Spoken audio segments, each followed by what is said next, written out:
ኢትዮሪካ ተለቋል። ነገር ግን አሁን መነጋገሪያ የሆነው የቴዲ አፍሮ አዲሱ አልበም ኢትዮሪካ መለቀቅ ብቻ አይደለም።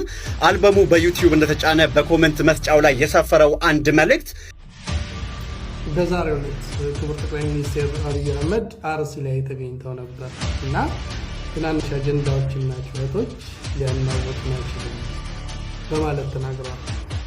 ውስጥ ጠጪ ኢህአዴጎች እባካችሁን ውሃ ይናፈቀው ህዝብ እንዳላትርሱ ይላል መደመር። ሰበር የተባለ መረጃ በዚህ ሰዓት ተሰምቷል። በኢትዮጵያ ዘፈን ታሪክ ውስጥ አዲስ ሪከርድ ተይዟል። የቴዎድሮስ አባትና እናት የቴዎድሮስ ቤተሰብ መላው የኢትዮጵያ ህዝብ አንድ ልብ ያልተባለ ጉዳይ ስላካፍላችሁ ማዲንጎ አፈወርቅ የሞተ ዕለት ቴዲ አፍሮና ጠቅላይ ሚኒስትር አብይ አህመድን ያፋጠጠ አንድ ነገር እንደተከሰተ ስንቶቻችን እናውቃለን? መስከረም 17 ቀን 2015 እሱ ወጁ ተጠምዝዞ መግለጫ ታገዶ ውሉ ተሰርዞ ያኔም ማላረፈ እስር ቤት ተይዞ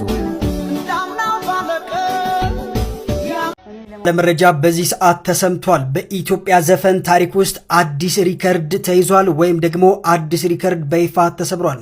የቴዲ አፍሮ አዲሱ ጀንበር የተሰኘው ዘፈን በአስገራሚ ሁኔታ እጅግ በጥቂት ሰዓታት ውስጥ ብቻ ከ1 ሚሊዮን በላይ እይታ ማግኘት ችሏል። ይህም በኢትዮጵያ ዘፈን ታሪክ ውስጥ ታይቶ የማይታወቅ እጅግ አስገራሚ ታሪክ ዛሬ ተመዝግቧል። ቴዲ አፍሮ እውነትም የዘፈን ንጉስ መሆኑ ዛሬ በይፋ አስመስክሯል። 18 ዘፈኖችን የያዘው የኢትዮሪካ አልበም በዚህ ሰዓት በበርካታዎች ዘንድ በሰፊው እየተደመጠ ይገኛል። እናንተስ ከኢትዮሪካ አልበም የትኛው ተመቻችሁ? ሀሳባችሁን አጋሩኝ። በዚሁ አጋጣሚ እኔንም ፎሎ ያላደረጋችሁ ካላችሁ ፎሎ በማድረግ ቤተሰቡ ኢትዮሪካ ተለቋል። ነገር ግን አሁን መነጋገሪያ የሆነው የቴዲ አፍሮ አዲሱ አልበም ኢትዮሪካ መለቀቅ ብቻ አይደለም። አልበሙ በዩቲዩብ እንደተጫነ በኮሜንት መስጫው ላይ የሰፈረው አንድ መልእክት መላውን የኢንተርኔት ተጠቃሚ አስደምሟል። መልእክቱ የተጻፈው ለዛሬ ሳይሆን ለወደፊቱ ትውልድ ነው። እንዲህ ይላል: ይህ ዘፈን በ2050 የምትሰሙ ሰዎች ሁሉ እኛ የ2018 ነዋሪዎች ሰዓቱ አልደርስ ብሎን በጉጉት የጠበቅነው ታሪካዊ ስራ መሆኑን እወቁልን ይላል። ከኛ ተማሩ። ዘረኝነት ሰላም ነስቶን የነበረ ቢሆንም ፍቅር ግን ያሸንፋል። ይህ የዘመኑ የፍቅር ምስክርነት የተባለው መልእክት በብዙዎች ዘንድም በከፍተኛ ሁኔታ የተጋራ ይገኛል። እናንተ በዚህ መልእክት ላይ ምን ትላላችሁ? ቴዲ አፍሮ ለእናንተ ምንድን ነው? ሐሳባችሁን በኮመንት ላይ አጋሩ። ለተጨማሪ መረጃዎች ደግሞ ፎሎ ማድረጋችሁን እንዳዘነጉ። አንድ ልብ ያልተባለ ጉዳይ እስኪ ላካፍላችሁ። ማዲንጎ አፈወርቅ የሞተ ዕለት ቴዲ አፍሮና ጠቅላይ ሚኒስትር አብይ አህመድን ያፋጠጠ አንድ ነገር እንደተከሰተ ስንቶቻችን እናውቃለን? መስከረም 17 ቀን 2015 ዓ.ም ቴዲም ጠቅላይ ሚኒስትር አብይም በማዲንጎ ሀዘን ላይ ተገኝተው ነበረ። በዚህ ወቅት ታዲያ ጠቅላይ ሚኒስትር አብይ ከቴዲ አፍሮ ጋር የጋራ ፎቶ ለመነሳት ፍላጎት ነበራቸው። ከጠቅላይ ሚኒስትሩ ጋር ቴዲ ፎቶ መነሳት አልፈለገምና ሹልክ እንዳለም ይነገራል። ከዛን ጊዜ ጀምሮ ጠቅላይ ሚኒስትር አብይ አህመድ በሱ ላይ ቂም እንደያዙበት ይነገራል። ቴዲ ይሄ ቀድሞ ገብቶት ነበረ። ከእርሳቸው ጋር ፎቶ ተነስቶ ፎቶ ቢጋራ ምን አይነት ፖለቲካ ሊሰሩበት እንደሚችል ቴዲ ቀድሞ ገብቶታል። ስለዚህ ይህንን ባለማድረጉ ጠቅላይ ሚኒስትር አብይ አህመድ እስካሁን ድረስ ቂም እንደቋጠሩበት ይነገራል። ከዚህ በፊት የሰራቸው ስራዎችም የአንድነት፣ የአብሮነት፣ የሀገር ጉዳይ ዘፈኖችንም ቢሆን አብዛኞቹ መሪዎች አይቀበሏቸውም። ከቀድሞ ጠቅላይ ሚኒስትር ከአቶ መለስ ዜናዊ ጋርም ቴዲ አፍሮ በጎ ግንኙነት እንዳልነበረው የሚታወቅ ነው። እንዲያውም አቶ መለስ ዜናዊ በአንድ ወቅት እንዲህ ብለው ነበር: አዝማሪን ብሔራዊ አጀንዳ ህዝቡ ማድረጉ ብሔራዊ ንቃት እንደሚጎለው ማሳያ ነው ሲሉ ቴዲንም የቴዲ ደጋፊንም ሸንቆጥ ማድረጋቸው የሚታወስ ነው። ቴዲ ግን በራሱ መንገድ ህዝብንና መርህን ተከትሎ የጥበብ ጎዳናውን ገፍቶበታል። ለዚህም ሳይሆን አይቀርም ቴዲ አፍሮ አዲስ ስራ ባወጣ ቁጥር፣ ሙሉ አልበም ባወጣ ቁጥር፣ ነጠላ ዜማዎችን በለቀቀ ቁጥር በመንግስት በኩል እያንዳንዱ የሚሰራቸው ይዘቶች፣ እያንዳንዱ ዜማዎች እየተፈተሹ ቴዲ ላይ ጫና የሚያርፍበት የተለያዩ አገር ውስጥ ያሉ መገናኛ ብዙሃን የሱን ስራዎች እንዳያስተላልፉ የሚታገዱትም በዚህና በመሰል ጉዳዮች እንደሆነ ብዙ ይነገራል። ለማንኛውም የቴዲ አፍሮ አዲሱ ኢትዮሪካ ስራ ነገ እንደሚለቀቅ በይፋ ታውቋል። ስለዚህ ሁላችንም የቴዲ አፍሮን ኦፊሻል የሆነውን የማህበራዊ ድረገጽ ገጾችን በመወዳጀት ልናበረታታው አይዞ ልንለው ይገባል። ምንም የምናጣው ነገር የለም።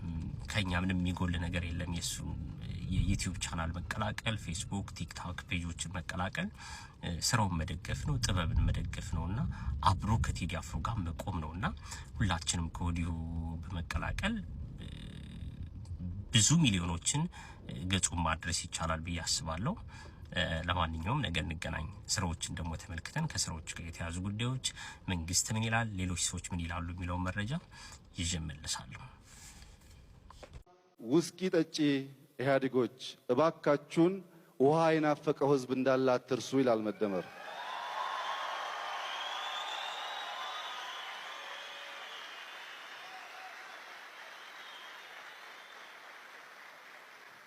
መደመር ሌብነትን ቀይ መስመር ያለበት ምክንያት በስም በአጎት በአክስት ይህንን ቪዲዮ በተቻለ መጠን ለክቡር ጠቅላይ ሚኒስትር ዶክተር አብይ አህመድ እንዲደርስ ማድረግ ብንችል በመተባበር እጅግ በጣም ደስ ይለኛል። ክቡር ጠቅላይ ሚኒስትር ቀጥሎ ይህንን ቪዲዮ ይመልከቱት። መልካም።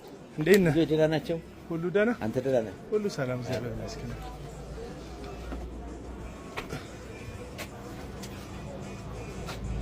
ባለሱቅ 2 ሊትሯ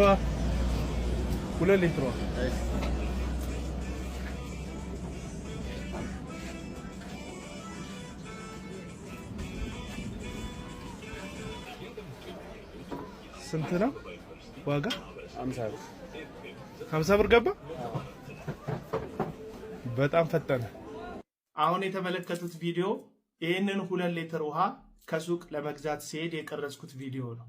የትኛውም ዓለም ላይ ሰዎች በምድራቸው የሚያገኙትን ተፈጥሯዊ ስጦታ በርካሽ ወይም ከሌላው ዓለም ቀነስ ባለ ዋጋ የማግኘት እድል አላቸው። አረብ ሀገራት የሚገኙ ዜጎች ከየትኛውም ዓለም ይልቅ ነዳጅን በርካሽ የማግኘት እድል እንዳላቸው ሁሉ እኛም ኢትዮጵያውያን ደግሞ ከአምላክ እንደ ገጸ በረከት የተሰጠን አንድ ተፈጥሯዊ ነገራችን ቢኖር የከርሰ ምድር ውሃ ነው። ኢትዮጵያ ትንሽ መሬቱ ጫርጫር ሲደረግ ከውስጡ የከርሰ ምድርን ውሃ የሚያፈልቅ በረከት ያለባት አገር ሆና ሳለ እነኚህን የታሸጉ የውሃ መጠጦችን የሚያከፋፍሉ ድርጅቶች ግን ከልክ በላይ ህዝቡን እየተጫኑ ዋጋ እየጠሩ ነው የሚገኙት። ውሃ እንደሚታወቀው የቅንጦት ነገር ሳይሆን የህልውናና የህይወት ጉዳይ ነው። ልጆቻችንን የምናሳድገው ለመጠጥ ውሃነት የምንጠቀመው በዚህ ሰዓት ላይ አዲስ አበባን ጨምሮ የተለያዩ የክልል ከተሞች ላይ እኚህን የታሸገ ውሃ እንደሆነ ሀገር ያወቀው ፀሐይ የሞቀው ጉዳይ ይመስለኛል። አጋጣሚዎችን እየተጠቀሙ የቅንጦትን ሳይሆን የህልውና ጉዳይ የሆነው ውሃ ላይ ከመጠን በላይ ዋጋ ማዋደድ እየጨመሩ ያሉ የከርሰ ምድር ውሃ እያሸጉ የሚሸጡ የተለያዩ ድርጅቶች አሉ። በእነዚህ ድርጅቶችና በአከፋፋዮቻቸው ላይ ቁጥጥር እንዲደረግ እነሱ አጣርተው አሽገው ለመሸጥ እስከ 12 ብር የሚፈጅባቸውን ይህን የታሸገ ውሃ እኛ እጅ ላይ ሲደርስ 50 ብር፣ ሆቴሎች ውስጥ ደግሞ 70 እና 80 ብር በዚህ ሰዓት ላይ 2 ሊትር ውሃ እየተሸጠ ነው የሚገኘው። የጃሩን ጉዳይ አያንሱት። በዚህ ሰዓት ላይ የጃር ውሃ ከ150 እስከ 160 ብር እየተሸጠ ያለበት ሁኔታ አለ። በአንድ ጊዜ 50 እና 60 ብር ጨምሮ ነው የሚገኘው። ጠቅላይ ሚኒስትር ክቡርነቶ በእነዚህ ጉዳዮች ላይ ቢያንስ አስተያየት ቢደረግባቸው፣ የዳቦ ዋጋ፣ የውሃ ዋጋ ቢታሰብበት መልካም ይመስለኛል። አስተያየቱን ተቀብለው ደግሞ ፈጣን ምላሽ እንደሚሰጡን እንደ ህዝብ እንደ ግለሰብ እተማመኑበታለሁ። አመሰግናለሁ። በዛሬው ዕለት ክቡር ጠቅላይ ሚኒስትር አብይ አህመድ አርሲ ላይ ተገኝተው ነበር እና ትናንሽ አጀንዳዎችና ጩኸቶች ሊያናወጡን አይችሉም በማለት ተናግረዋል። ያው ከተከልናቸው የንፋስ እንትኖች ያንን እንኳን ማንቀሳቀስ ያንን ያህል ክብደት የላቸውም ምናምን ብለው ሲናገሩ ሰማሁኝ፣ ወይም ደግሞ ቲክቶክ ላይ ዜናው ሲሰራ ሰማሁ። እኔ ይኸውላችሁ ሁለት ነገር ልናገር። አንደኛ ጠቅላይ ሚኒስቴሩ ይህንን የተናገሩት አርሲ ላይ ነው። የእውነት ለመናገር ሙሉ የእሳቸውን ንግግር ሰምቼ ብናገር ደስ ይለኛል። ግን ከነገሩ ሴንሲቲቭነት አንጻር ምናልባት ትናንሽ አጀንዳዎች የተባሉት የ130 ምናምን ኦርቶዶክሳውያን መታረድ ትንሽ አጀንዳ ይሆን? በአንድ ዓመት ውስጥ 1000 ምናምን ሰዎች በአርሲ ምድር ኦርቶዶክሳውያንና ፕሮቴስታንቶች መገደላቸው ትናንሽ አጀንዳዎች የሆኑ? እኔ ትናንሽ አጀንዳዎች ያሏቸው ጠቅላይ ሚኒስቴሩ ምን እንደሆኑ አልገባኝም። አይ ዶንት ኖ። እኔ እጠይቃለሁ ማለት ሳደንቅ አሁን ለምሳሌ ክቡር ጠቅላይ ሚኒስቴሩ በኮሪደር ልማት ላይ ያሳዩትን ቁርጠኝነት ከማንም ቀድሜ እኔ ሰውዬ እያመመንም ቢሆን ተጨማሪ 5 ዓመት ቢሰጠው ምናምን ብያለሁ። ማለት ሪሊ ድንቅ ስራ ነው የሰራው ምናምን የሚለውን ለማሳየት። እንደዚህ አይነት ነገር ስትሰማ ደግሞ ትደነግጣለህ። ማለት ለአብይ ትናንሽ አጀንዳዎች ምንድን ናቸው? ላይክ ራሳችን ስንቆፍር ለምናገኘው ለ1 ሊትር እና ለ2 ሊትር ውሃ 7 ብር መክፈላችን ነው ትናንሽ አጀንዳ? የዛሬ 8 ዓመት 3 ብር የነበረውን ሽንኩርት ዛሬ 80 ብር መግዛታችን ነው ትናንሽ አጀንዳ? እኔ የአብይ ትናንሽ አጀንዳዎች አልገቡኝም። ሪሊ እኔ እንደ አንድ የአብይ አድናቂ እንደ አንድ የአብይ ወዳጅ በጣም ነው የምወደው። ባይዘው አንዳንድ ጊዜ የሚያወራው ነገር ግራ ያጋባኛል። አይ ዶንት ኖ ከማን ጋር እያወራ እንደሆነ። ማለት በኢትዮጵያ ቴሌቪዥን የሚቀርብ ከሆነ ለተቃዋሚ ፓርቲዎች አይደለም የሚቀርበው፣ ለኔ ነው። ለኔ ደግሞ የፌለሩን ምክንያት እንትን ብሎ ይቅርታ ነው መጠየቅ ያለበት። አማራ ክልል ውስጥ ያለው ጦርነት ነው ትናንሽ ነገር ወይስ ኦሮሚያ ክልል ውስጥ ሰዎች እንደ ከብት የሚታረዱበት ነገር ነው ትናንሽ ነገር? እና ግራ ይገባኛል የአብይ አንዳንድ ወሬዎች። በአጋጣሚ አይ ዶንት ኖ እንትን ምን ማለት እንደምንችል እና አርሲ ላይ ክቡር ጠቅላይ ሚኒስትርን ታቸው እዛ ተገኝተው አትሊስት ህዝቡ ራሱን ይጠብቅ፣ ስለተፈጠረው ነገር አዝነናል፣ ሰዎች መሞት የለባቸውም፣ ሰዎች እየሞቱም ግን ልማታችንን እንቀጥላለን ቢሉ ኢቲዚ ያስኬዳል። ትናንሽ አጀንዳዎች ምንድን ናቸው? ለማን ነው ትንሽነታቸው? ልጇ ስለታረደባት እናት ነው ትንሽ? ወይስ ባሏ ስለተገደለባት ሚስት? ወይስ ሚስቱ ስለሞተችበት ባል ነው ትንሽ ርዕስ ይሄ? ወይስ እህቱ ስለተደፈረችበትና ስለታረደችበት ወንድም ነው ይሄ አጀንዳ ትንሽ የሚሆነው? እና ክቡር ጠቅላይ ሚኒስቴር ኮንቴክስት ቢለዩ ብዬ እመክራለሁ። ማለት አንዳንዴ እንደዚህ ፍጥጥ ብለን ማውራት አለብን። የምንጋፈጣቸውን ነገሮች መጋፈጥ መቻል አለብን። ማለት እንደ ካዳሚ ሁል ጊዜ በርሶ መጀን እያለን መኖር መቻል የለብንም። በቃ ያስጠላል። ማለት እየሆነ ያለው ነገር አትሊስት ከክቡር ጠቅላይ ሚኒስቴር የምንጠብቀው ምንድን ነው? ነገሩን ተቃውሞ እንዲናገሩ ነው። እንደሚጠየፉት እንዲናገር ሰው ማድረግ ነውር ነው። እዚህ ያላችሁ የአካባቢ ሰዎች ኃላፊነት አለባችሁ። የፍትህ አካላት ኃላፊነት አለባችሁ። ሰዎች ሲገደሉ ልማት ይደናቀፋል አይነት ንግግር ነው የምንጠብቀው። እና አይ ዶንት ኖ አንዳንዴ ክቡር ጠቅላይ ሚኒስቴር የሚያወሩት ነገር አይገባኝም። ለማንም እንደሚያወሩ አይገባኝም። እኛ ግራ ገብቶናል። ኑሮ ከብዶናል። ሰቀቀን ላይ ነን።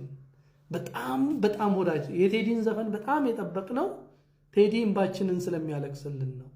እና ክቡርነቱ እባክዎትን አይኖ ውሃ በነፃ ነው እርሶ ቤተ መንግስት የሚመጣው፣ እኛ ጋር ግን እየከፈልን ነው። ለ1 ሊትር ውሃ 60 እና 70 ብር እየከፈልን ነው። 3 ብር የሚሸጥ ሽንኩርት 70 ብር እየከፈልን ነው። 2 ብር እና ብር ከ50 የምንገዛውን ቲማቲም 80 ብር እየገዛን ነው። ይሄ ለእርሶ ትናንሽ አጀንዳ ይሁን አይሁን አላቅም። እና አንዳንዴ ቢያንስ የህዝብን ህመም አንደርስታንድ ማድረግ እኔ ከነበረው ችግር አንጻር ከወያኔ ፖለቲካ አንጻር ዘር ላይ የተመሰረተ ካለው ከካቢኔው ሙሰኝነት አንጻር ከዓለም አቀፍ ፖለቲካ ችግር አንጻር አቺቭ ማድረግ ባይችሉ እንረዳውታለን። ግን አትሊስት እንዴት አያዝኑ? አዝነናል እንዴት አይባልም? እና ግራ ይገባኛል አንዳንዴ ክቡር ጠቅላይ ሚኒስቴር አብይ የሚያወሩት አይ ዶንት ኖ። እግዚአብሔር አይምሮዬን ይባርክ እና እኔ የምናገረው ስህተት ሆኖ እሳቸው የሚናገሩት እውነት ቢሆን ብዬ እመኛለሁ አንዳንዴ። እሺ